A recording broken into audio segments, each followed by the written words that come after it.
Selamat malam yang terhormat Bapak Budi dan teman-teman mahasiswa semuanya. Saya Krisna Denugraha dari Prodi Manajemen Informatika Golongan B akan mempresentasikan mengenai tugas bahasa Indonesia menganalisis ciri bahasa karya ilmiah. Saya mengidentifikasi ciri kebahasaan dari sebuah teks ulasan buku yang berjudul Pengantar Ilmu Komunikasi. Yang pertama adalah struktur kalimat sederhana. Struktur kalimat sederhana adalah kalimat inti yang terdiri dari subjek dan predikat, di mana kalimat itu ditandai oleh faktor kesesuaian bentuk makna, fungsi, kesederhanaan unsur, dan posisi unsur.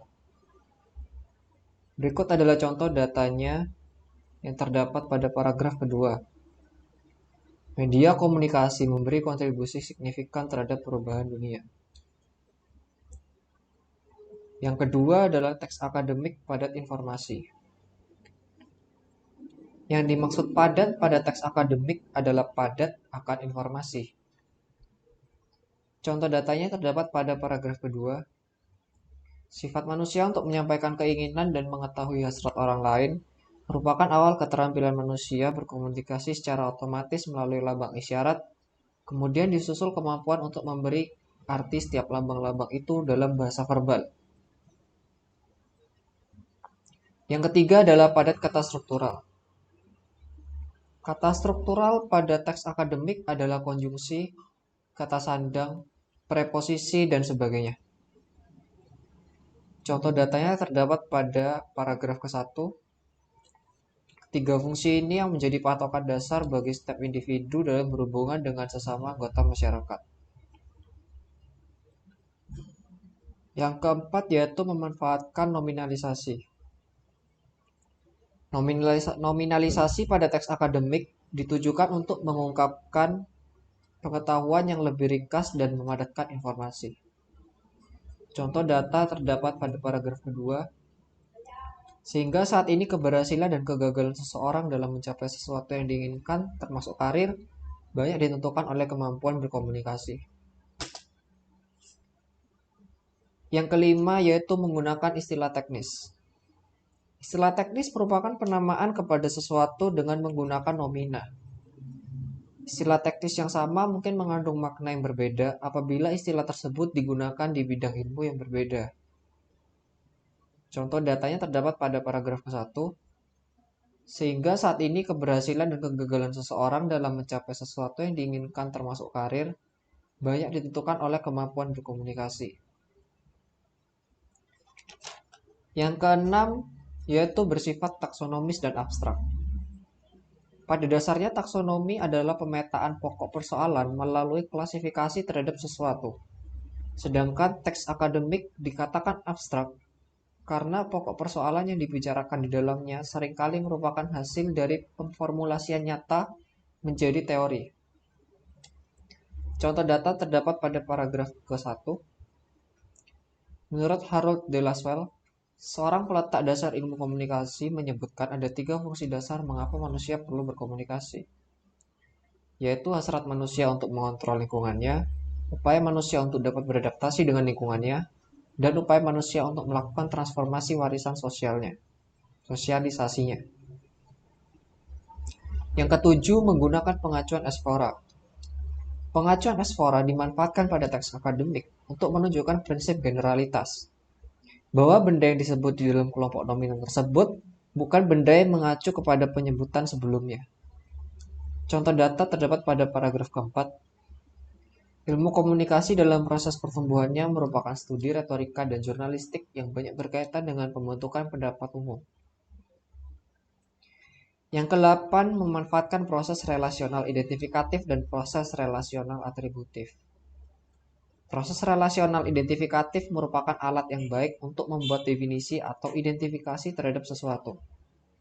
Sedangkan proses relasional atributif merupakan alat yang baik untuk membuat deskripsi dan menampilkan sifat, ciri, atau keadaan benda yang dideskripsikan tersebut. Contoh datanya terdapat pada paragraf kedua. Sifat manusia untuk menyampaikan keinginan dan mengetahui hasrat orang lain merupakan awal keterampilan manusia berkomunikasi secara otomatis melalui lambang isyarat. Kemudian disusul kemampuan untuk memberi arti setiap lambang-lambang itu dalam bahasa verbal. Yang kesembilan bersifat monologis. Sifat monologis pada teks akademik mengandung arti bahwa teks tersebut memberikan informasi kepada para pembaca dalam satu arah. Pada teks akademik, penulis tidak meminta informasi dari pembaca, melainkan penulis yang memberi informasi. Contoh data terdapat pada paragraf kedua. Syarat utama terjadinya komunikasi adalah adanya interaksi antara para komunikator, penerima, dan pemberi pesan. Yang ke-10, menggunakan kalimat pasif. Penggunaan bentuk pasif pada teks akademik dimaksudkan untuk menghilangkan perilaku manusia, sehingga unsur kalimat yang berperan sebagai subjek dijadikan pokok persoalan yang dibicarakan dalam teks tersebut. Contoh data terdapat pada paragraf ke-1. Saat ini, keberhasilan dan kegagalan seseorang dalam mencapai sesuatu yang diinginkan, termasuk karir, banyak ditentukan oleh kemampuan berkomunikasi. Yang ke-11, tidak mengandung kalimat minor. Kalimat minor adalah kalimat tidak lengkap. Kalimat minor berkekurangan salah satu dari unsur pengisi subjek atau predikat. Akibatnya, kalimat tersebut tidak dapat dianalisis menurut jenis dan fungsinya. Contoh data yang tidak menggunakan kalimat minor terdapat pada paragraf ke-1.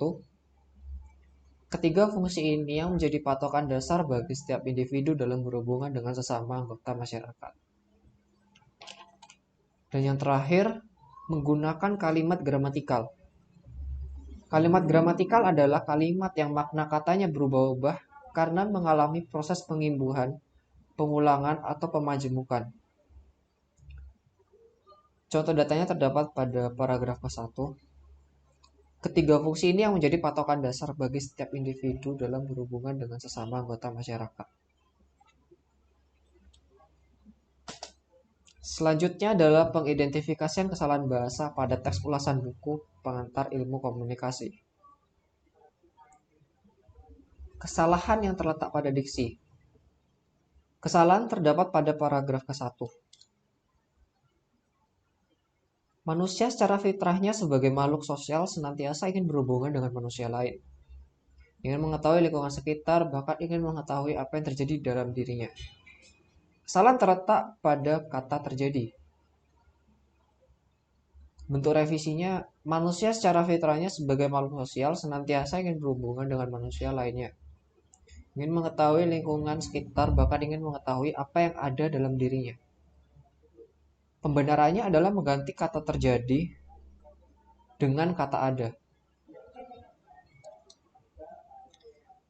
Selanjutnya, kesalahan pada kalimat.